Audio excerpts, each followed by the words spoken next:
अल्हम्दुलिल्लाहि रब्बिल आलमीन वस्सलातु वस्सलामु अला इमामिल अंबिया वल मुरसलीन वकुल जाअल हक़ व ज़हक़ल बातिल इन्नल बातिल काना ज़हूक़ा सदक़ल्लाहुल अज़ीम व सदक़ रसूलुहुन नबीयुल करीम। कुल हम्द कुल तारीफ़ कुल शुक्र कुल सना उस पाक परवरदिगार के लिए जिसने हमारे क़ुलूब को ईमान के नूर से मुनव्वर फरमाया, और लाखों दुरूद व सलाम उस ज़ात मुक़द्दस पर जिसके ज़रिए और जिसके सदक़े में अल्लाह रब्बुल इज़्ज़त ने हमें हदायत बख्शी। बादस हम्द व सना दुरूद व सलाम मेरे इंतहाई मोहतरम वाजिबुल एहतराम दोस्तों, बुज़ुर्गों, भाइयों, अल्लाह के बंदों, मोहम्मद के ग़ुलामों, अस्सलामु अलैकुम व रहमतुल्लाहि व बरकातुहू। जब मैं नबी पाक सल्लल्लाहु अलैहि वसल्लम सरकारे दो आलम का नाम लूँ तो तकरीर के दौरान ज़ाहिर है कुछ तेज़ी होती है, कुछ आपने आगे से सल्लल्लाहु अलैहि वसल्लम कह देना। जब भी कभी नाम सुने तो मुसलमान पर फ़र्ज़ है कि उन पर दरूद भेजें। तो मेरे भाइयों, मैंने जो आपके सामने कुरान पाक की आयत पढ़ी है, अल्लाह ताला फरमा रहा है कि हक़ आ गया और बातिल मिट गया। बेशक बातिल को मिट ही जाना है। तो जब ये आया मुबारक उतरी, नाज़िल हुई, आज से 1450 साल पहले तकरीबन कमोबेश, उस वक़्त हक़ आया था, बातिल मिट गया था। चंद मुट्ठी भर लोग थे जिन्होंने बातिल का कलाकमा कर दिया था, बातिल को मिटा दिया था, चंद लोगों ने। जब हुजूर नबी करीम सल्लल्लाहु अलैहि वसल्लम की ज़ात अक़दस मक्का से मदीना गई तो उस वक़्त सिर्फ 100 बंदे थे उनके साथ। वो उनमें से भी एक कम कह लें 99 बंदे थे कमोबेश, जो रवायतों में आया है।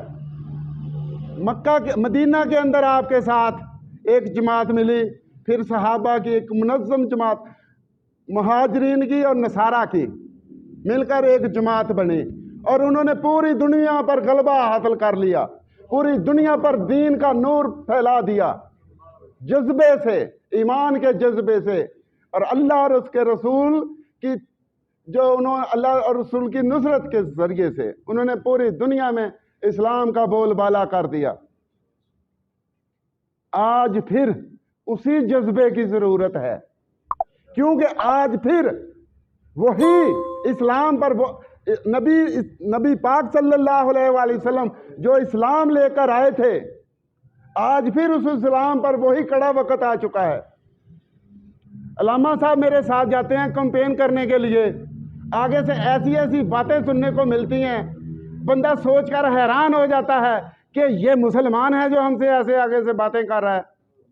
हम उसको दीन के गलबे का पैगाम लेकर जाते हैं, उसकी तरफ अल्लाह की हाकमियत का पैगाम लेकर जाते हैं, मोहम्मद की शरीयत का पैगाम लेकर जाते हैं, कुरान की इमामत का पैगाम लेकर जाते हैं, मगर वो आगे से जवाब देता है कि मुझे तुम्हारी बातों नहीं सुननी, तुम्हारी बातें। ऐसे मुसलमानों से हमारा पाला पड़ा हुआ है। ये गुमराही की इंतहा है। मगर अल्लाह रब्बुल इज़्ज़त का आप सब पर खुसूसी और उसके नबी का खुसूसी आप पर निगाह करम है, फजल है अल्लाह का, कि आपको अल्लाह ताला ने इस पुरफितन दौर के अंदर इस्लाम के लिए काम करने का आपके अंदर जज्बा पैदा अल्लाह ताला ने फरमा दिया है। ये हक और बातिल की लड़ाई है। मैंने आया मुबारक पढ़ी है, अल्लाह फरमा रहा है हक आया बातिल मिट गया। हक क्या है? ये बातें चार याद रखना। हक क्या है? हमसे सवाल होता है आगे से। अल्लाह रब्बुल इज़्ज़त की ज़ात हक है, ये अल्लाह की ज़ात हक है। नंबर 2, अल्लाह की सिफात हक है। नंबर 3, अल्लाह के कलमात हक है। नंबर 4, अल्लाह के अहकामात हक है। ये हक है। अल्लाह की ज़ात यानी अल्लाह है तो सब कुछ है, ये हक है। अल्लाह नहीं है तो कुछ भी नहीं है। हम हैं, ये अल्लाह की ज़ात का मज़हर हैं हम। अल्लाह ने हमें पैदा किया और किसने पैदा कर दिया। और दूसरे नंबर पर अल्लाह की सिफात, अल्लाह ही सब कुछ करने वाला है। दिन रात उसके हुक्म से निकल रहे हैं। ये कायनात का पूरा जो भी सिस्टम है, निज़ाम है, अल्लाह के हुक्म से चल रहा है। वही जिंदगी देता है, वही मौत देता है, वही इज्जत देता है, वही जिल्लत देता है। सब कुछ करने वाला अल्लाह है। ये अल्लाह की सिफात हैं। और नंबर 3 पर मैंने बताया कि अल्लाह के कलमात क्या हैं। ला इलाहा इल्लल्लाह मुहम्मदुर रसूलुल्लाह, ये अल्लाह का कलमा है। ला इलाहा इल्लल्लाह ईसा रूह अल्लाह, ये अल्लाह का कलमा है। ला इलाहा इल्लल्लाह मूसा कलीमुल्लाह, ये अल्लाह का कलमा है। इसी तरह जितने भी रसूल आए अल्लाह के सारे अल्लाह के कलमे हैं। ला रैब ज़ालिकल किताब ला रैब फी, ये क्या है? कुरान अल्लाह की किताब है, ये अल्लाह का कलमा है, ये हक है। जो कुछ अल्लाह ने फरमा दिया, जो कुछ अल्लाह ने हुक्म दे दिया, वो सारा हक है। अल्लाह ने हमें हुक्म दे दिया है कि दुनिया के अंदर जाकर मेरे नायब बनकर दुनिया में मेरे दीन को गालिब करो। ये अल्लाह का हुक्म है जिसकी हम तकमील के लिए निकले हैं। ये हम पर फर्ज है, हम कोई किसी पर एहसान नहीं कर रहे। ये हम पर फर्ज है जो हम पूरा कर रहे हैं।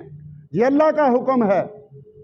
और अल्लाह के अहकामात देखे जाएं तो पूरा कुरान पाक भरा पड़ा है अल्लाह के अहकामात से।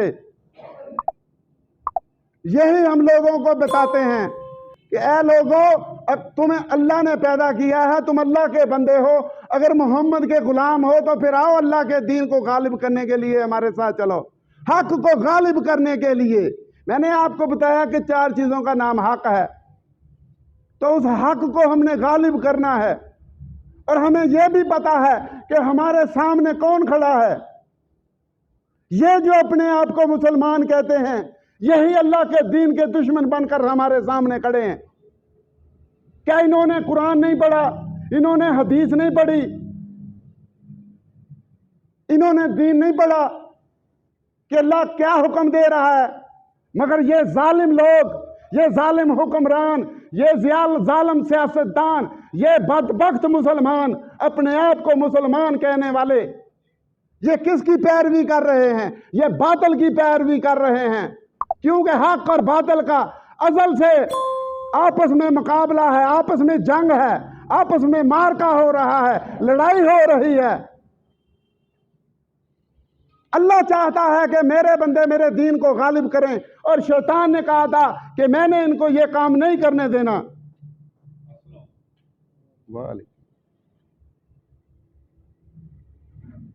आज जो हमारा रास्ता रोक रहे हैं, वो हमारा रास्ता नहीं रोक रहे, वो अल्लाह के दीन का रास्ता रोक रहे हैं।